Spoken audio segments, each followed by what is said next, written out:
Hello and welcome to Centurion's Corner, and today we are going to be doing an upgrade of the Marvel Legends Elektra and Bulleye. Obviously these are sort of brand new out and they just don't tickle my fancy. For me, Elektra will always be in a nice red and Bulleye will always be white and black, so I'm not too sure about this point here. It's actually going to be quite an easy custom. So for this one I'm using flat red for Elektra and I'm also using flat black here for Bulleye. I'm not too sure whether I'll add sort of black lines to represent sort of bandages and stuff like that on Elektra, whether it's going to just be pure, where the white is it's going to be red, or I might do like lines that go from there to there, you know, sort of like, I'm not too sure. I don't want to ruin the figures, that's one thing, and sometimes I'm a little bit iffy in my own capabilities.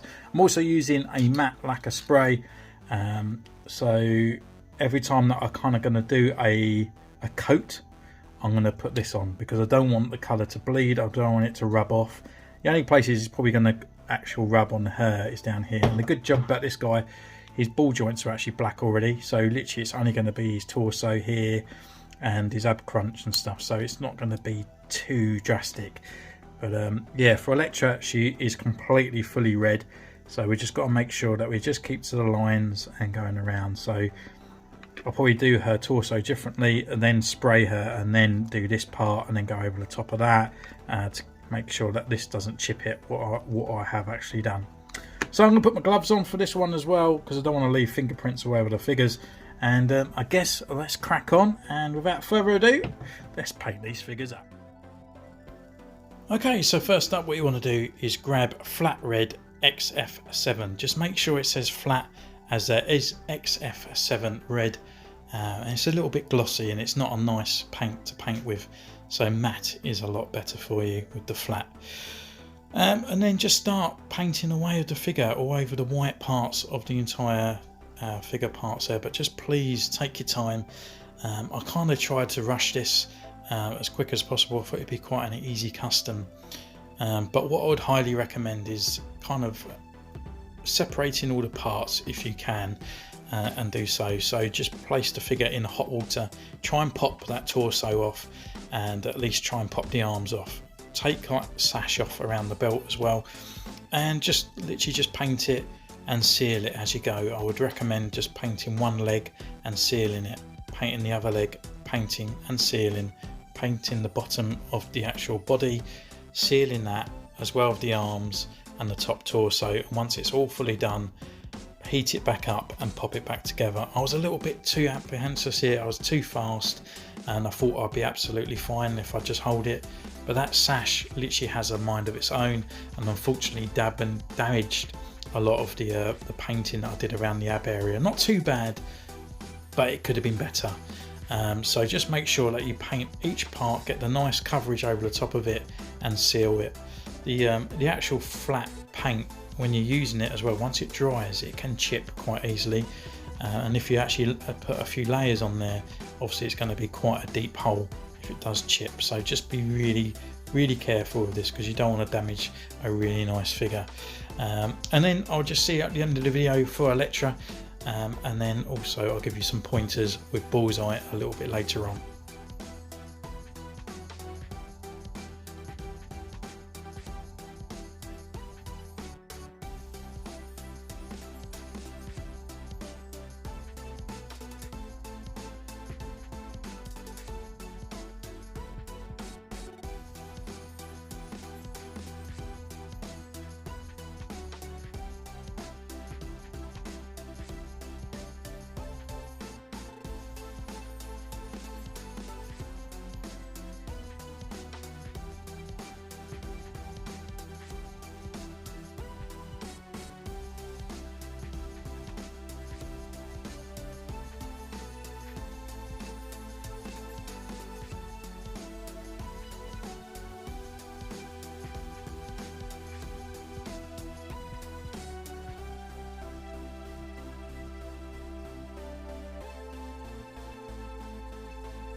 So with Bullseye, you can just use flat black XF1. Again, you make sure it says flat rather than just pure black, because the other black is quite glossy. And just be careful with those lines. You can use masking tape or anything like that, but don't just paint on the edge straight away. Put paint down and then brush it towards the edge with a sweep, and you should be fine. We don't have to do any kind of cracks or anything around it. I didn't really bother popping that belt off because it doesn't really move, so I just used a smaller paintbrush to get around in those crevices around on that part, and he was absolutely fine. So just lean him right back as far as that crunch can go, fill all the black in that you can, and then spray it with your matte lacquer. And once that's finished, you can actually bend him back over with the other crunch and then do all the back as well. With Elektra, she is now dry, and I'm just cutting away with a bit of cocktail stick where I have over sort of bled the certain areas around her legs and trying to straighten it up before I give her a matte coat as well. So thank you and stay tuned. Don't forget to subscribe, and I'll see you at the end of the video.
So here we go, all done and finished and ready to join everything else on the shelf. And I'm really quite glad how these turned out. I'm a little bit disappointed in myself with Elektra. I should have gave myself more patience, but this is me here practicing to tell you guys how not to do it, because the way that I've done it, even though she has turned out well, but we'll go through kind of things on there. So the paints that we have used, we used flat black XF1 here for Bullseye. Just pulling him back completely first of all. So doing this paint, just pull it right back so we can get all into those extra areas all around, and just painting him off black. Once he's done and he's kind of like dried, then secure it with a matte spray, just any kind of sealant there, and he's in place. And then obviously then bend him back over this way, paint all you can do, and then seal him off as well. So we've actually got all his joints and stuff all in place there, so you're not going to find those blue. So he's actually come out all right and quite easy and done on there. So I'm quite impressed how he's turned out, to be honest. With Elektra, we have used the flat red XF7 on here. Just make sure it is flat, because the normal red comes out quite glossy and quite thick, so just make sure it's on this. It's a really lovely red, but just be careful because it does chip quite easily once it's dried, so that's why you kind of need to seal it off. I didn't take my own advice when I was doing Elektra, so I started with the hair. I actually thought this kind of curl on here was actually glued onto a head, but it's not, so you can actually peel that back to actually paint underneath it. I'm actually looking at it thinking that I probably would never use this head, to be honest, and I was wondering if I painted that green and gave her a nice big white hairdo, it would make quite a nice rogue. I think it'd be a really nice sort of rogue hair, and obviously painting it all brown as well. So if I can find a rogue body, I think I might actually give this one to her. Yeah, because I think it'll make it look pretty cool, to be honest. But so looking at Elektra, and yeah, the red and all that, it's actually come off alright, all over the lines and stuff. Just make sure you don't seal it too much. I've kind of sealed a little bit off here. I'm going to have to use some acetone. Got a little bit of red kind of spillage on here, but where I have kind of sort of messed up, you can see this little couple of little dobs here. This is where the paint was falling down while I was trying to do the underskirt. So what I would suggest is paint the leg, get it to the best kind of coverage that you can, once you've finished, seal it, get it done, let it dry, and then it's done. I kind of went through, I rushed it to try and get the video out to you guys. So what I would suggest is paint the leg first, seal it, and that's completed. Once it's dried, you can actually hold it, you can do this leg, and then do exactly the same process, seal it, and then do the arms. I would even probably suggest actually trying to pop this off by a little bit of heat, and then pop it off and actually take this off and do this separate. I was too much in a rush, I was pushing this up and stuff like that, so I've got these kind of sort of little blemishes there, but the rest of the figures come out alright. But if you can, do the arms and then seal it, do this side, seal it, take the head off, seal it, because you don't want to ruin this figure. It's a really nice figure, and obviously you want to save these nice lines. Use some masking tape if you're not good at doing lines at all and stuff like that, but it's not too shabby if you do go over it, because the red does chip quite easily, so you can easily just take it off with a cocktail stick after you're done. The rest of the figure, yeah, she's come out alright, come out nice, and I'm actually quite proud how this one's turned out. And obviously once it's fully done, spraying it over gives us this kind of nice little shine, but it's still matte looking, but it's not as shiny as the other kind of plastic on there. So yeah, really chuffed how she's come out, and yeah, she's ready to join the others on the shelf. Also, keep the legs, don't do as many coats on the leg as well, because otherwise you need to take it off and sand it down. So just try and get a nice one thickish kind of coat over the top of it, and then seal it, bend it back, and then bend it right around, and then what you can do is just seal it inside there so you don't get any of that chipping and on that. So yeah, although you probably will get a little bit more chipping as well with the legs, but nonetheless it's how to do it. Slow and steady wins the race, that's what I'd say. So thank you so much for joining me on this one. Let me know in the comments down below, is this what you wanted to see? Is this how you wanted your Elektra? Does this give you that kind of inspiration to try this at home? Let me know in the comments down below. You can subscribe, ding the bell, follow me on Instagram, and I'll see you next time. Take care. Bye.